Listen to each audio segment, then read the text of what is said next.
Hi, everybody, and welcome. We're going to give a couple of minutes for people to filter in, and then we will get started. Okay, great. We will go ahead and get started. Hello, everyone, and welcome. I'm Amy Hammonds. I'm one of the founders at MadPow and Chief Experience Officer, and I'm really excited for this webinar today because it addresses a crucial topic, one that we've actually learned a great deal about in the past several months as we've grappled with a world turned upside down through COVID-19. We've communicated with our families, with our coworkers, with our employees, with our clients, with our managers. We've experienced some successes in that regard and also some failures. So I'd like to share some of those with you. On the success front, we prioritized employee and client safety first and foremost from day one, and we formed our policies accordingly. And not unlike other organizations, we made sure to send frequent emails to employees regarding our response to COVID-19, even when we weren't quite sure what was going on or what to say. And what we heard back was that people appreciated the transparency. We also provided an inbox for people to send their questions and concerns, and then we communicated answers to the common questions back to everyone.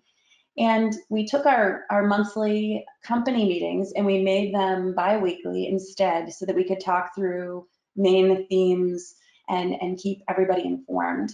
And this frequent and timely communication stream really helped to ease at least one concern in the forefront of people's minds, and that was, how will my organization, how will my employer be handling this situation, and what's their viewpoint?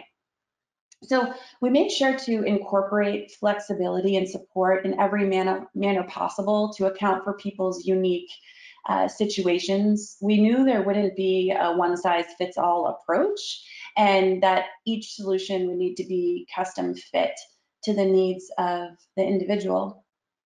We also took a few key company events and brought them online. And so our Health Experience Design Conference was in mid-April. We pivoted to virtual. Our Financial Experience Design Conference was mid-October. Also, we did that virtual as well.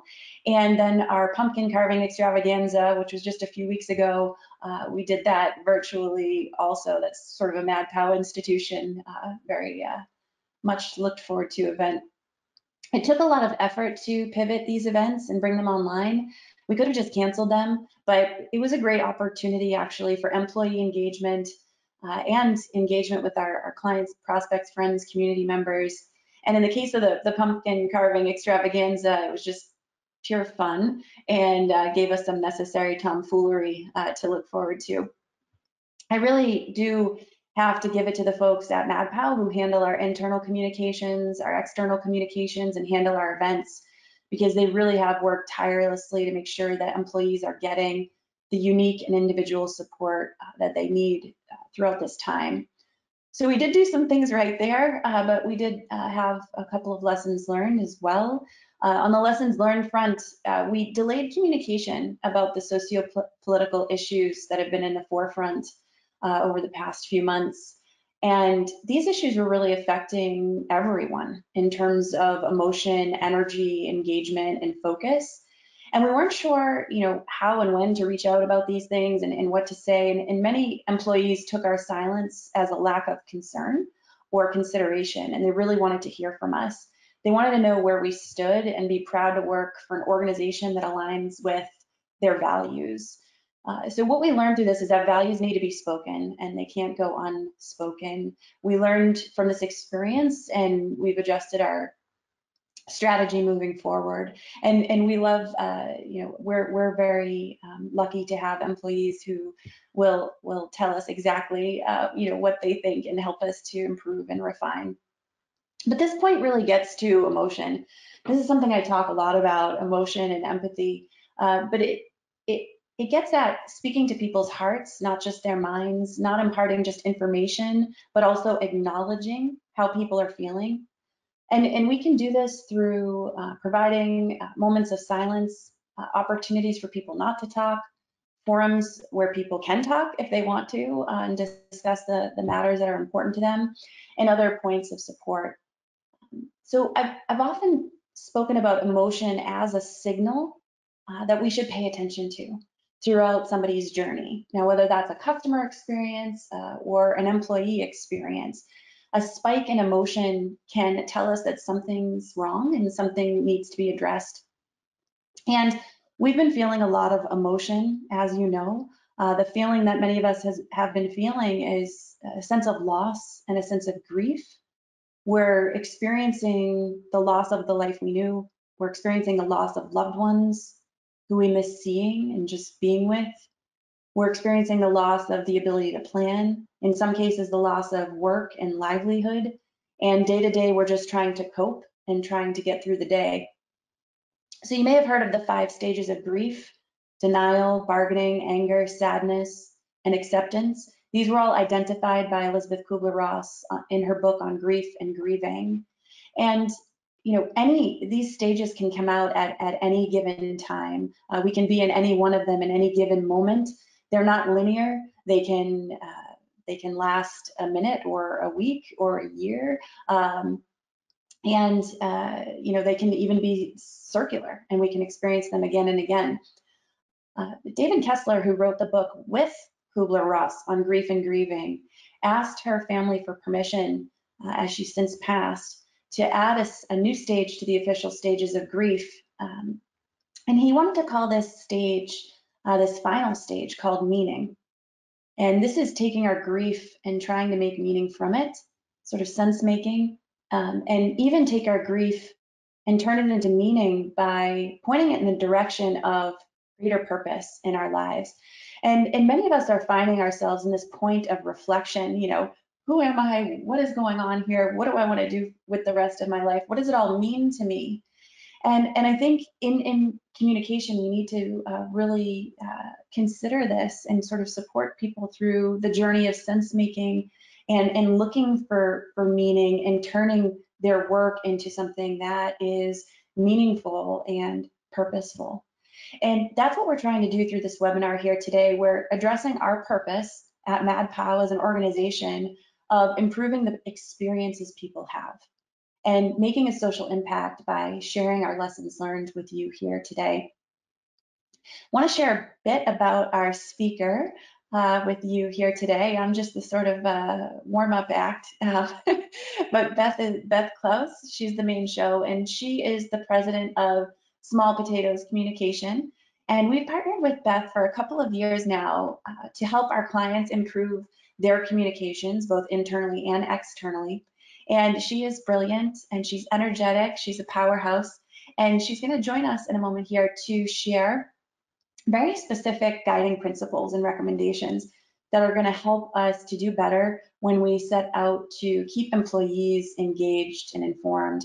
And at a time of crisis, hopefully, this one will be the last for a while, but as you know, things, never a dull moment on this earth here.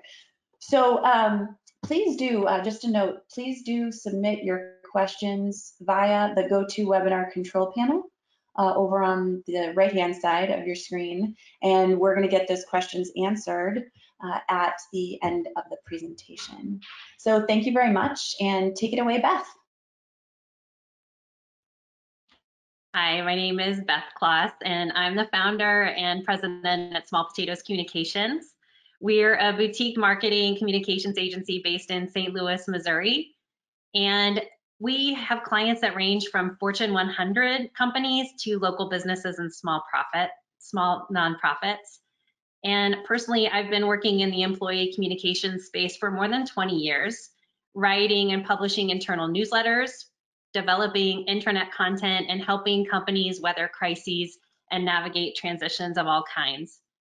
Now we're on a mission to transform the way the world communicates.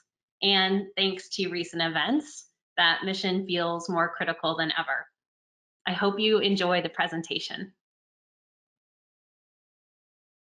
Let me start things off by taking you back, way back, eons ago, to March. On Friday, March 13th, I was invited to a meeting with a client to discuss how they were responding to the worsening pandemic. During the call, they shared their complex plan to zone their corporate headquarters so their employees could continue to work at the office safely. I hung up with a long list of to-dos for my team: posters, instructional emails, town hall scripts, podcast plans, and more, all due as soon as possible. I'm sure you can guess what happened next. By the time the town hall occurred on Monday, March 16th, those carefully detailed plans for continuing office work were scrapped by a complete office shutdown. Nearly every employee would be working from home, which meant that all of our work from that weekend was useless. But that's how it was for communicators back in March. One day, it was business as usual. The next, companies were shutting their doors, deploying entire workforces to work remotely, and swimming in the uncertainty of the future. Fast forward to present day. 8 months after that urgent call, things are not fine. For many business leaders, this has been a crash course in communicating effectively during a crisis with no end in sight. We all know how critical crisis communications are for business reputation and continuity, but we've learned that our definitions of crises were narrow and short term. It just doesn't work for an ongoing and evolving chronic crisis. COVID-19 has forced leaders to rapidly evaluate how to sustain their business while communicating with employees who have had to adapt their own ways of working. Employees have been faced with remote working, facilitating their children's education, isolation from traditional sources of support, social distancing, financial concerns, canceled and upended plans, and grief over the way things were. And it's far from over. Employees are overwhelmed and need clear, timely information from their companies now more than ever. Today, we'll discuss why it's critical to create an internal communication strategy for a chronic crisis, as well as steps you can take to build a unique communications plan for your organization. I'll also share real-life examples of communication strategies that are helping companies and their employees survive and thrive through the unique circumstances of COVID. I'm going to assume that you agree with me that employee communications are important. Otherwise, you wouldn't be scarfing your lunch in front of a screen right now. But not all executives are getting it when it comes to the why behind a robust employee communication strategy. The IBM Institute for Business Value surveyed employees and executives from April through August of this year. Its research shows executives recognize the intense pressure of employees' circumstances, with many saying that employee well-being is one of their highest priorities. However, the research shows a huge gap between what executives think and how those employees actually feel. While 86% of employers believe their organization is providing clear guidelines and expectations for how the organization will work, only 51% of employees share that same belief. An even smaller percentage of those employees believe their organization is supporting the physical and emotional health of its workforce. And only 38% of employees believe their organization is helping staff learn the skills they need to work in a new way. To me, that looks like an opportunity for leaders who can get this right when most seem to be struggling. Let's take a look at how communications have evolved over the last 8 months.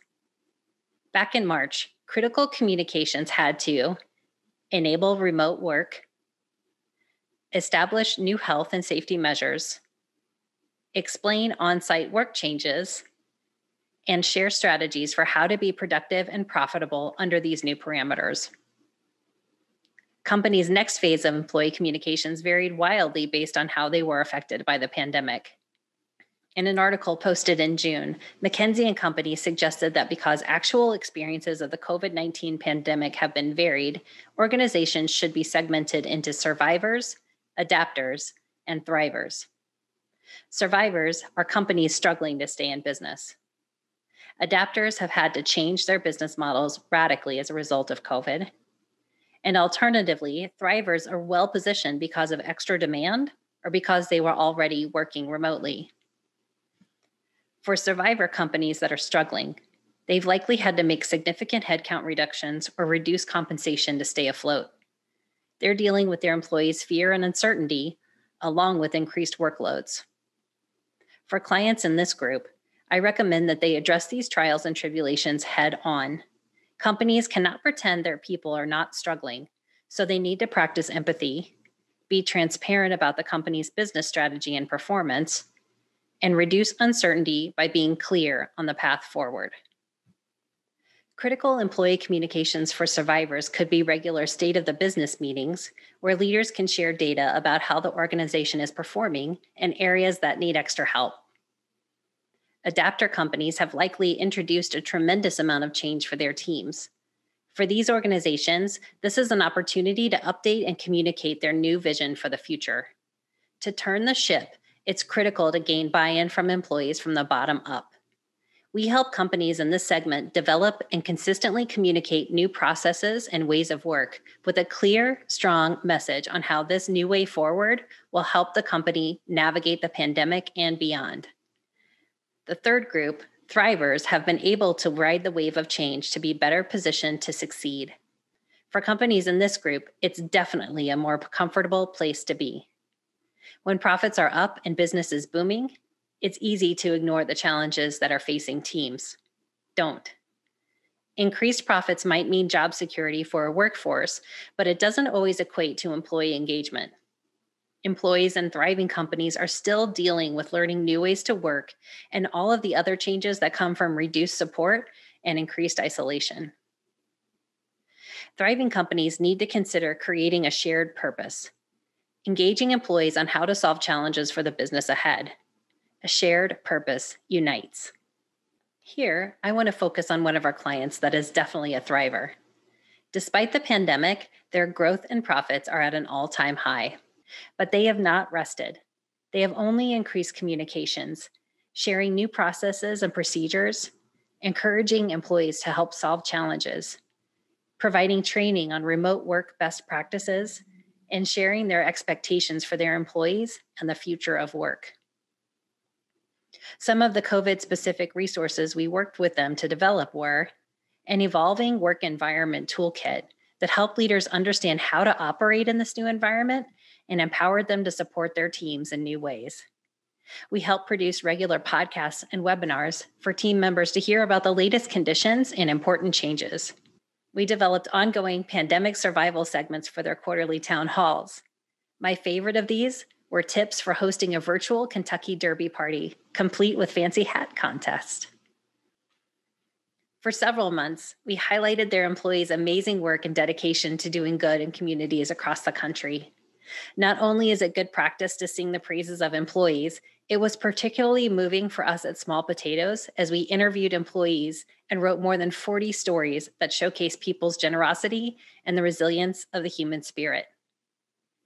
And this company continues to evolve their communication strategy for their employees. Through it all, their actions continue to support the inclusive culture they've worked so hard to build. I want to take a few minutes here to talk about everyone's favorite subject of recent years, thanks to my personal spiritual advisor, Brené Brown. It's vulnerability. Specifically, I want to encourage everyone, whether you are a communicator or not, to share your vulnerability at work.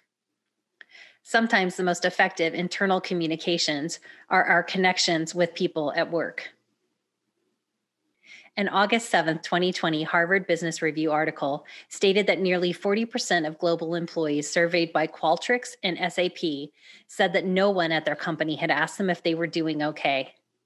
And those respondents were 38% more likely than others to say that their mental health had declined since the outbreak. We can help each other by sharing our struggles openly. It helps others know they are not alone. We can check in on coworkers with school-age children who are studying at home. They are juggling so much. Even if there's nothing we can physically do to relieve their burden, we can show them we see them and acknowledge them. And when leaders are vulnerable, that has real impact. In fact, some of the most impactful internal communications I've seen this year showcase leadership's real emotions and struggles. After George Floyd was murdered last summer, the C-suite of one of our clients responded quickly and powerfully. The CEO and head of HR both shared their emotional commitment to action for the Black Lives Matter movement via selfie videos that were shared with their employees. We quickly created a communication strategy around their corporate-wide initiative to hold real talks with every employee in their company. These facilitated sessions brought small groups of employees together to discuss the topics most critical to them. Now, the feedback from the sessions is being used to address gaps in the company's diversity, equity, and inclusion efforts, among others.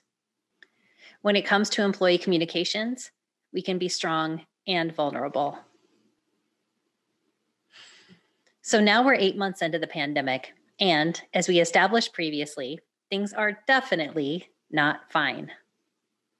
So what now? The long tail of the pandemic has taken its toll on employees, whether they're now full-time remote workers or frontline team members keeping our economy going. Leaders are likely to see employees struggling with anxiety, depression, burnout, trauma, and PTSD. According to that Harvard Business Review article, experiences will vary based on an individual's race, economic opportunity, citizenship status, job type, parenting and caregiving responsibilities, and many other variables. Although we've adjusted to a new normal, none of us is sure how long this will last or what comes next.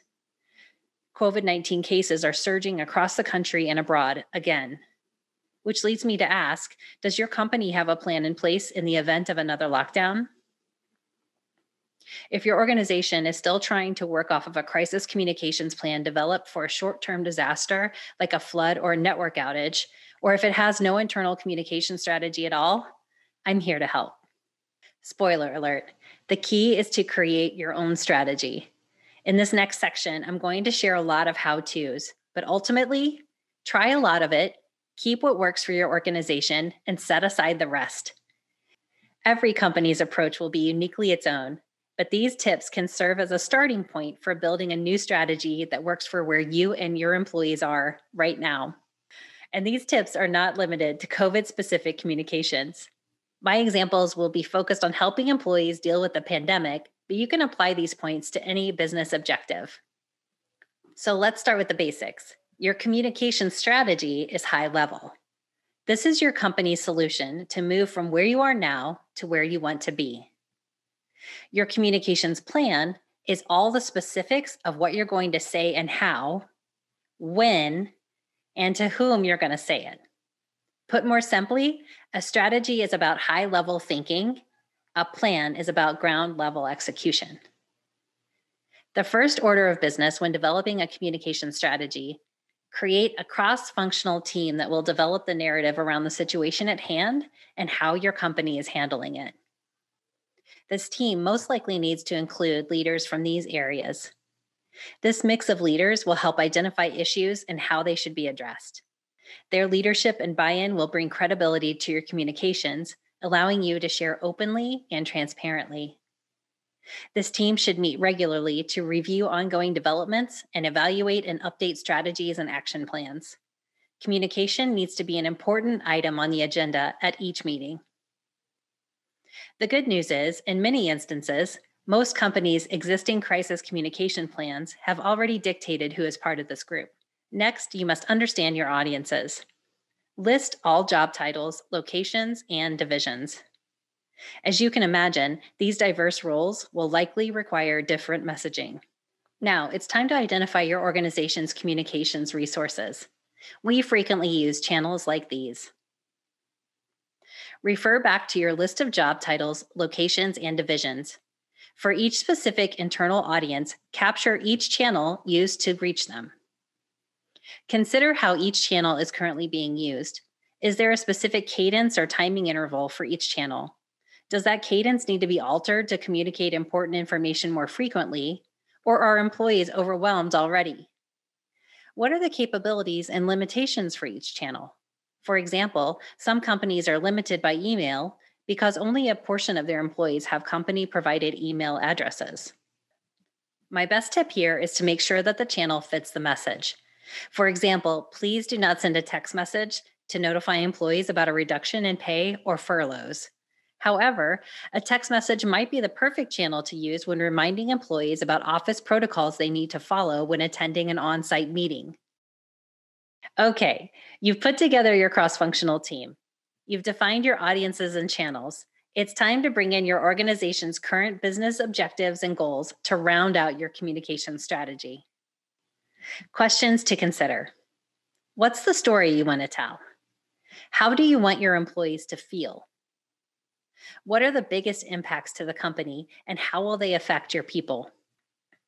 What information do employees need to know to understand what is expected of them? How do their actions help the company meet its business objectives? Got it? Great. You're now ready to develop your communications plan. First, map each business goal to its impacted audiences. Include communications channels and timing to ensure you have a comprehensive plan in place. Develop key messages for each communication objective to incorporate in your communications plan. Create these by audience, ensuring the tone and format are appropriate and suitable for the channel. Messages should always be clear, concise, accurate, and timely. When creating the communications themselves, the tone should be respectful, empathetic, and encouraging. Whenever possible, internal communications should seek to engage, motivate, and inspire. Reminder, being honest about your struggles as a leader opens the door for employees to feel comfortable talking with you about their own challenges. When managers describe their struggles, it makes them appear human, relatable, and brave.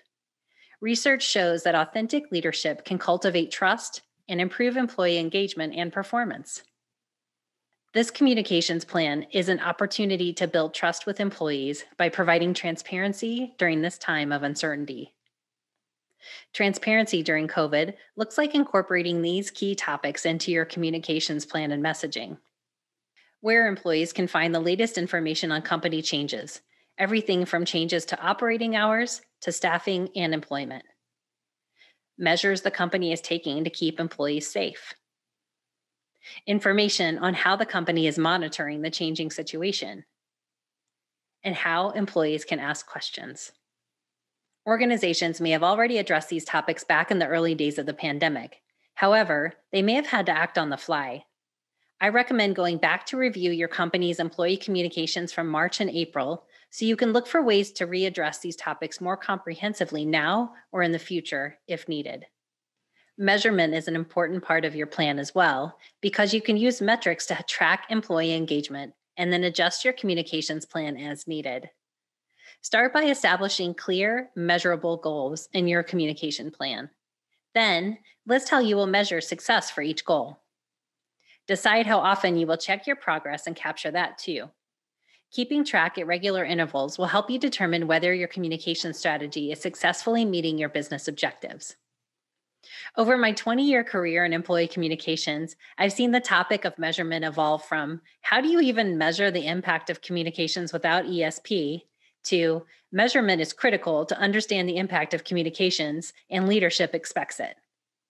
As a result, now there are many different ways to measure the success of internal communications, and each has its advantages. When it comes to measurement, you want to understand the reach and impact of your communications. Reach is easier to measure if you have the right tools.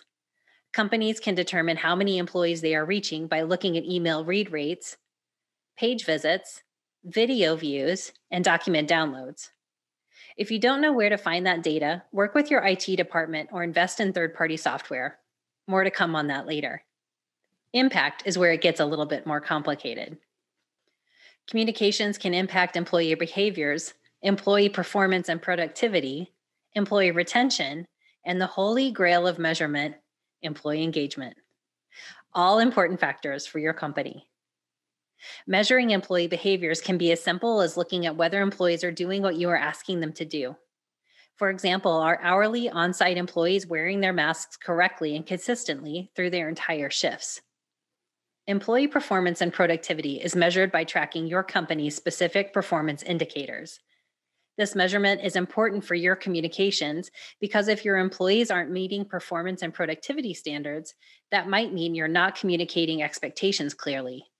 Ask, do employees have the tools they need to be successful? Are you taking into account the strains of their daily lives, families, obligations, and responsibilities? Employee retention is another relatively simple thing to measure. Are employees staying with the company? And if they're not, are you conducting exit interviews to understand why they are leaving? Feedback from exiting employees is gold. Use that feedback to further refine your employee communication strategy and plans. A couple of months ago, my daughter Alice quit her job at a major pizza chain because she didn't feel like her work meant anything. Just imagine if she shared that with her manager during an exit interview, and then her manager used that to communicate with employees about the importance of food delivery to exhausted parents during this pandemic. That could have made a world of difference for her. Now, everyone loves to talk about employee engagement, but how can you measure something that during normal times fluctuates daily and now fluctuates moment to moment depending on whether your toddler has crashed your Zoom call or your parents have been forced to quarantine because they won't stay out of the damn Walmart? Sure, you can get an idea of engagement during Q&A sessions or town halls by measuring the amount of employee participation. And most companies deploy an annual engagement survey. During this particular time especially, I recommend that companies track employee engagement using pulse surveys.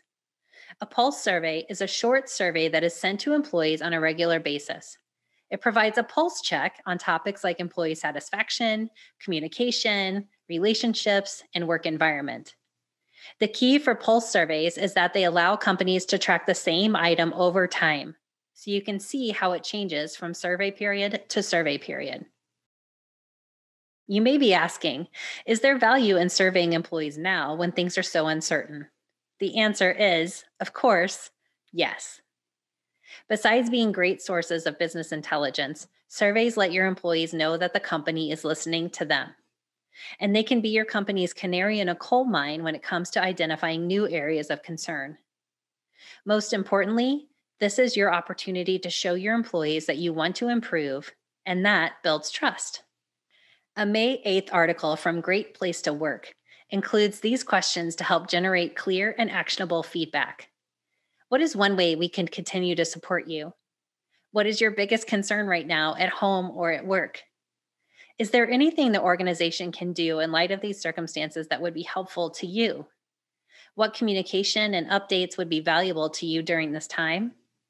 What suggestions do you have that the organization should consider to restart our business when the timing allows? The article goes on to explain that asking these types of questions is important because your employees know best, especially when it comes to what they need. Employees also have valuable ideas about how the company can move forward through the pandemic. Employees' responses can help you create an action plan to address employee concerns and improve your response to COVID-19, including a communication strategy and plan, of course. To show your commitment to their well-being, it's critical that the company share survey results, share what you learned from the survey, and then tell employees how you're going to take action on what you heard. Each time you measure the reach or impact of your communications, evaluate your plan to determine what is working and what is not. Then, use what you learned to further improve your communication strategy and plans. Okay, I've talked about some ways we have helped clients engage their employees, strengthen their company culture, and create a unified and informed employee community. We've covered the how-tos of creating an employee communication strategy and plan.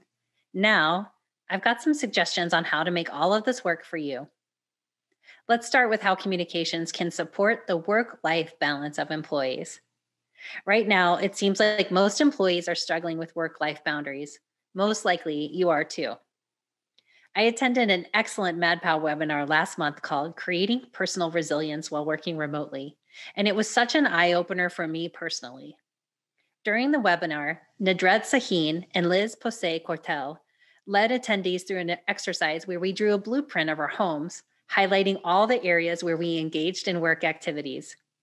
My drawing quickly filled as I marked my home office where I take my video calls, the kitchen table where I find myself reading emails on my phone more often than not, the living room couch where I occasionally bring my laptop in the evenings, etc.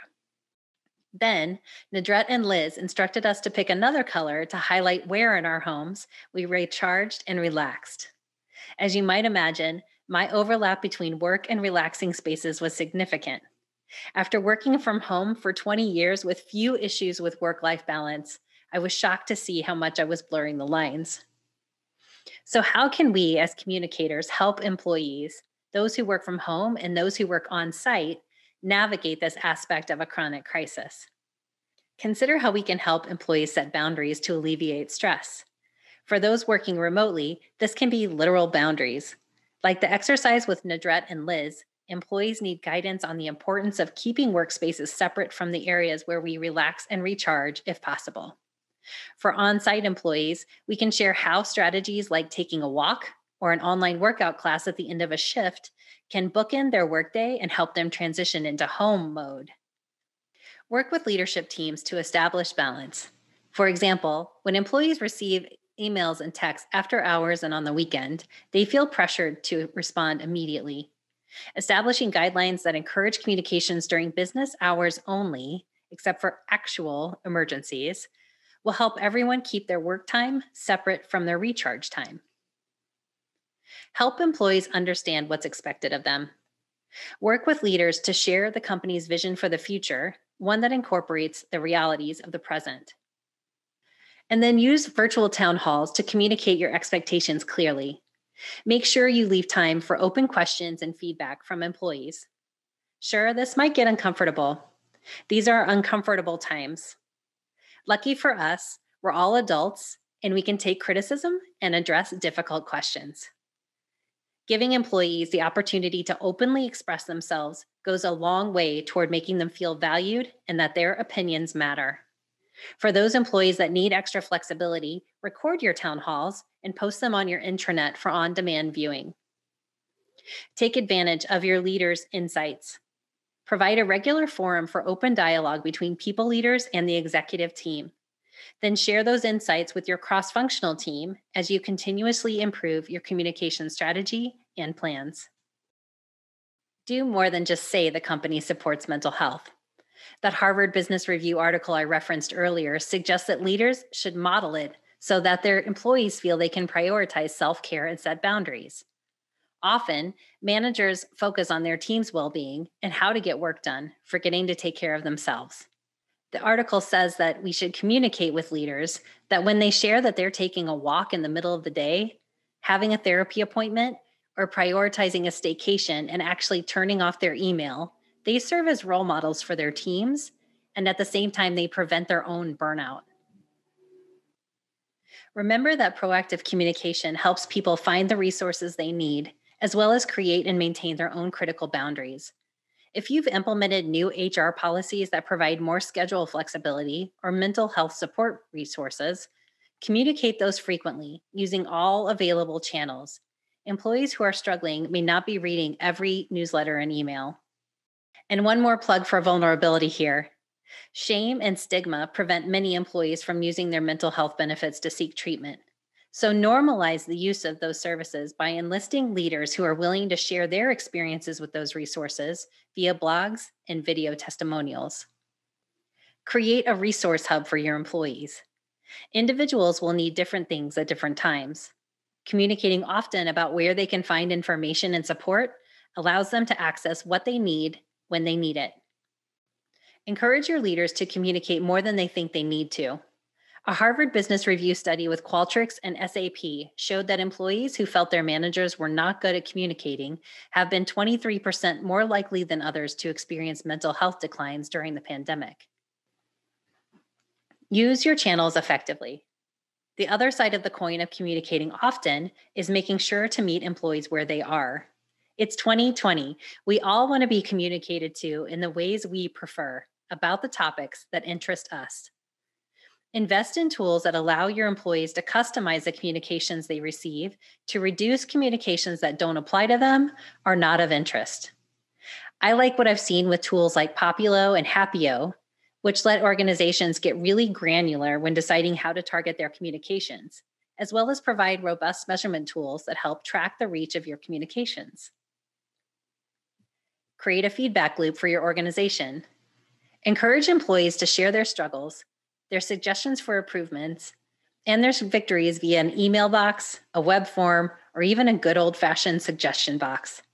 Then let employees know you're listening by carefully considering all input and responding personally, thanking them for their contribution and sharing any changes being made as a result. One last thought here. That Harvard Business Review survey found that the most commonly desired workplace mental health resources were a more open and accepting culture, clearer information about where to go or whom to ask for support, and training. The COVID-19 crisis has taught us that we must be flexible because plans sometimes have to change. Someday when things are fine, they will still be different. There's no going back, no time for complacency or nostalgia. It's our job to prepare for ongoing uncertainty, disruption, and change. And though our companies can handle these circumstances in a transformational way, this is an opportunity to empower employees, to be transparent in a way that inspires and builds trust. How employees perceive their employers right now will absolutely impact how they perform in the future. If we get this right, employees will continue to show up now and long term. As organizations work to manage their new normal, preparedness is key to ensuring employees are safe, connected, and engaged. If your organization needs help, we are here for you. Feel free to use the contact information on this slide to connect. Thanks so much, Beth. This was awesome. Really appreciate all of your work here on this. Just trying to fix my webcam here. We have a lot of questions actually. So the first question is, how do you get your leaders on board with making changes to what was? For us at Small Potatoes with our clients, a lot of it is sharing what you've seen and how things are working for other companies. I know when I attended HXD in the spring, and the Hop Into platform that you all used for HXD was wonderful and worked so well that I've actually promoted it with some other of my clients as well. And I think if you can give them a level of comfort that these new ways of doing things that may be different from the in-person meetings that they're used to in the past, and you've experienced it personally and experienced how powerful it can be and how seamless it is, then that goes a long way. Okay, gotcha. And since we're talking about leadership, we have a question with respect to leadership being vulnerable and transparent about their own struggles and challenges. What would you suggest when and if that vulnerability is perceived as one of privilege or even white supremacy? Do you have any thoughts there? Absolutely. The thing I talk about in the video with the chief of HR and the CEO sharing their personal struggles after George Floyd was murdered, that was, one of them was Black and one was white. And so I think you have to do a lot of coaching as a communicator with executives to make sure they're not centering their own experience whenever it comes to racial matters especially. And so it takes a lot of work on my part as a communications expert to research what those things mean and what they are and what privilege looks like. And then also how you work with executives when it comes to that who may not have the same level of training. So it takes a lot of work and background on our part. And whenever, I'm not afraid to say that I ask for help. I ask for help a lot from a lot of our clients have employee resource groups, and they, for the most part, are wonderful and willing to help to make sure that messages come out in a way that's not offensive to employees. Okay. Do you have any resources to recommend along those lines? I love all of the work of Rachel Cargill is a huge gives a ton of education away for free on the internet. And yeah, just really doing a lot of your own work, reading, Googling, paying people for their training. Yeah, we're big proponents of that here. Okay, gotcha. Awesome. So it is important. So here's a good question, actually. Is it important to plan for a few possible futures? So during COVID, things changed so quickly. Should should our communications plan include different possible events or outcomes?